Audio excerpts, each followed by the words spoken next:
ആലുവയിൽ ടൂറിസ്റ്റ് ബസ്സിൽ ഉരസിയ ട്രക്ക് നിർത്താതെ പോയി. ബസ്സിലെ യാത്രക്കാർ ട്രക്ക് തടഞ്ഞ് ഡ്രൈവറെയും സഹായിയെയും മർദ്ദിച്ചു. പഴനിയിൽ നിന്നും തീർത്ഥാടനം കഴിഞ്ഞ് മടങ്ങിയ തിരുവല്ല സ്വദേശികളാണ് ട്രക്ക് തടഞ്ഞ് മർദ്ദിച്ചത്.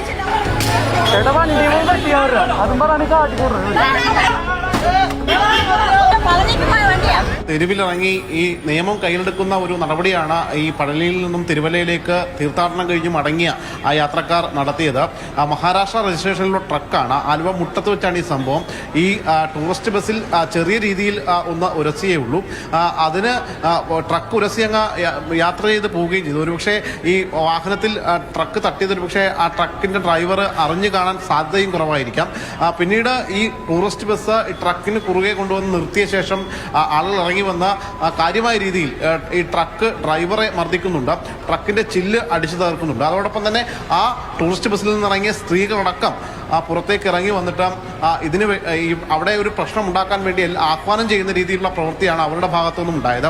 നമുക്ക് ആ ദൃശ്യങ്ങളിൽ കാണാം. ആ ട്രക്കിനകത്തിരുന്ന ഡ്രൈവർ കൈകൂപ്പുന്നുണ്ട്. ആ ട്രക്കിനകത്തേക്ക് കയറി ഈ ഡ്രൈവറെ കാര്യമായ രീതിയിൽ മർദ്ദിക്കുകയും ചെയ്യുന്നുണ്ട്. കൈകൂപ്പി നിന്ന് യാചിക്കുന്ന ആ പാവം അന്യ സംസ്ഥാന ആ ഡ്രൈവറോട് ഇത്ര ക്രൂരതയോടെ പെരുമാറാൻ അറിയുന്ന ഈ മനുഷ്യര് നിങ്ങൾ ഏത് ദൈവത്തിനെയാണ് തൃപ്തിപ്പെടുത്താൻ പോയത്? തീർത്ഥാടനത്തിന് പോയ ഒരു സംഘം ചെയ്തു കൂട്ടിയതാണ് സാംസ്കാരിക കേരളത്തിന്റെ മുമ്പിൽ ഇന്നലെ നമ്മുടെ ചുണ്ടത്ത് എറണാകുളത്ത്. അല്ലേ? എന്തൊരു മാന്യതയുണ്ട് മനുഷ്യരെ നിങ്ങൾക്ക്, എന്ത് മാന്യതയുണ്ട് നിങ്ങൾക്ക്. ഏത് ദൈവത്തിനെയാണ് നിങ്ങൾ ഈ തൃപ്തിപ്പെടുത്താൻ പോകുന്നത്? നടുവളയാതെ മൃഷ്ടാന്തം മുഴങ്ങുന്ന മലയാളികൾക്ക് അന്യസംസ്ഥാനത്ത് പോയി രാവും പകലുമില്ലാതെ പലവ്യഞ്ജനങ്ങളും അരികളും എല്ലാം എത്തിക്കുന്ന ഒരു കൂട്ടം പാവം ഡ്രൈവേഴ്സ് ഉണ്ട് ഈ നാട്ടില്. ഇതിനൊക്കെ പ്രതികാരം കിട്ടുന്നത് ആ പാവപ്പെട്ട മനുഷ്യർക്കായിരിക്കും, ആ ഡ്രൈവേഴ്സിനായിരിക്കും എന്നുള്ളതാണ്.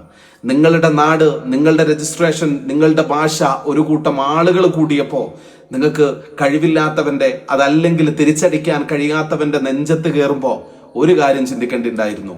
നാളെ നിങ്ങളിൽപ്പെട്ട, നിങ്ങളുടെ കുടുംബത്തിൽപ്പെട്ട ഇതേ ആളുകൾ അന്യസംസ്ഥാനത്ത് പോകുമ്പോ അവർക്കാണ് ഈ ഗതി വരുന്നതെങ്കിൽ നിങ്ങൾ കൈകൂപ്പി നിന്ന് കരയുന്ന സമയത്ത് തിരിച്ചടിക്കാൻ കഴിയാതെ ഒരു മനുഷ്യൻ നിന്ന് കരയുന്നത് പോലും നിങ്ങളുടെ കണ്ണിന്റെ മുമ്പിൽ പെട്ടില്ല അല്ലേ?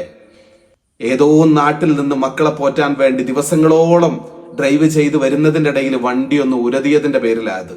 ഈ നാട്ടിൽ നിയമമുണ്ട്, ഈ നാട്ടിൽ ഇൻഷുറൻസ് കമ്പനി ഉണ്ട്.